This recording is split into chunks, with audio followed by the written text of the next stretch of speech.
Buhay Giants! This is Jerwin Alexis Cariman. And this is Jezeri Pangalinan at your service. Today marks the commencement of the Dean's List and Model Student Awarding Ceremony. Join us as we recognize the College of Education students who demonstrated exceptional dedication in the second semester of the academic year 2024-2025. I am here today with Kian Galliano from BTLED ICT. Congratulations for receiving this award. Thank you. May I ask, what did you feel upon receiving this award? So, I felt like my hard work paid off. Yung mga effort at saka yung mga tireless nights ko na ginugol sa pag-aaral. I think it's worth it lahat ng yon kasi receiving this award is an achievement for me and also a success and also a statement for my dedication sa pag-aaral at saka yung passion ko also sa pagiging student leader at saka ang pagsasabay ng pagiging student leader and being a student is also one of my parang na-attain ko talaga na super proud ako kasi napagsabay ko siya amidst ng mga madaming responsibility sa akin as a student leader and also as a student. And for the second question, if you're going to dedicate this award to someone, who would it be? Ayan. I dedicated this award for my mother kasi sa lahat naman, sa mother ko talaga. Kasi ang mother ko kasi siya lang nagpapaaral sa akin. So, yung mga awards ko, yung mga grades na natatanggap ko na malalaki or matataas, yung achievements ko lalong-lalo na dito sa school, dinededicate ko talaga sa kanya and I inform her about my achievements na nakukuha. So, yeah. Also for my friends and my fellow students po. Thank you so much and once again, congratulations. I'm here today with John Carl Makairan from for BTLED ICT. once again, congratulations for the award that you received. So for my first question, what does being a Dean's Sister or a Model Student Award mean to you?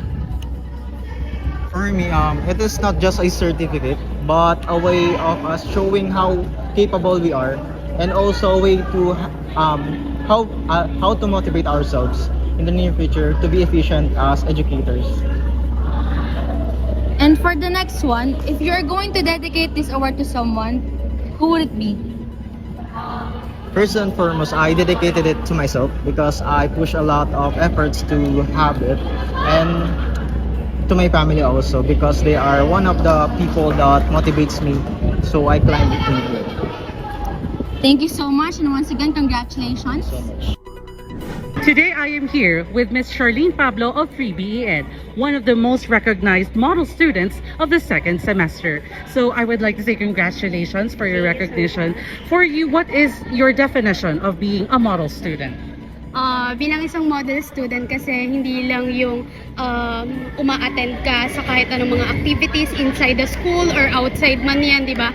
Syempre bilang isang model student, kailangan dedicated ka rin dun sa mga ginagawa mong mga activities inside the school. Hindi lang yung dun ka lang magfo-focus dun sa organization mo, kundi kailangan tumulong ka rin sa iba kasi bilang isang model student, kailangan maging huwaran ka, no? Hindi lang nung mga tao sa labas ng campus mo, kundi pati na rin yun sa loob ng campus mo. Syempre. So, what advice would you like to give for those who are aspiring to become model students in the concluding semesters of our academic year?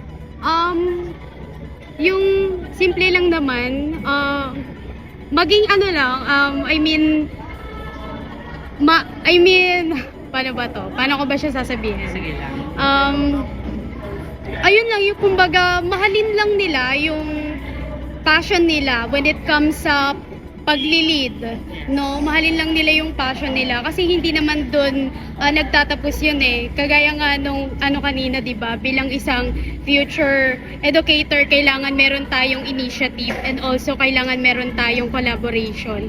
Doon lang yun. And ayun, yun lang siguro yung maipapayo ko sa kanila.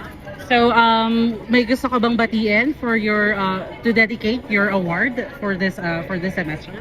Syempre, dinidedicate ko to especially sa family ko and also sa BEd, sa lahat ng BEd, sa lahat ng mga students, ayan, thank you so much. So congratulations for being the model student of the second semester. So congratulations. Today I am here with another model student awardee, Miss Princess Danica Mel Alejo from 4BSN. Once again, I would like to congratulate you for getting this prestigious award. So for you po, Miss Dani, what is your definition of being a model student?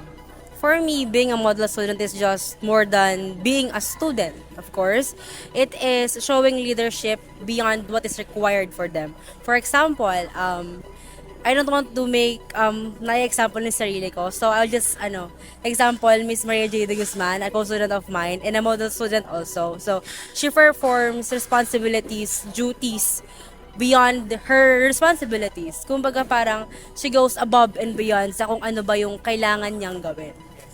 So, for you, anything that you would like to give advice to those future model students who are aspiring to become model students?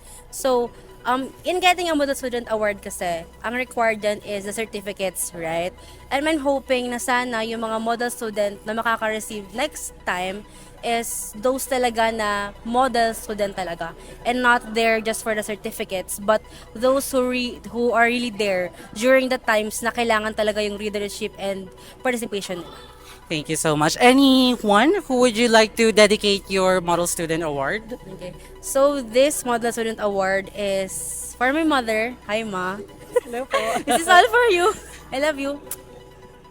So thank you once again. Thank you. This is Ms. Danica Alejo, Model Student Awardee. That concludes today's College of Education, Dean's List and Model Student Awarding. Congratulations to everyone for surviving the second semester of academic year 2024-2025. I am Jerwin Alexis Cariman. And I'm JZ Luis Pangilinan, broadcasting for The Binoculars. Stay tuned, Giants, and have a great day ahead.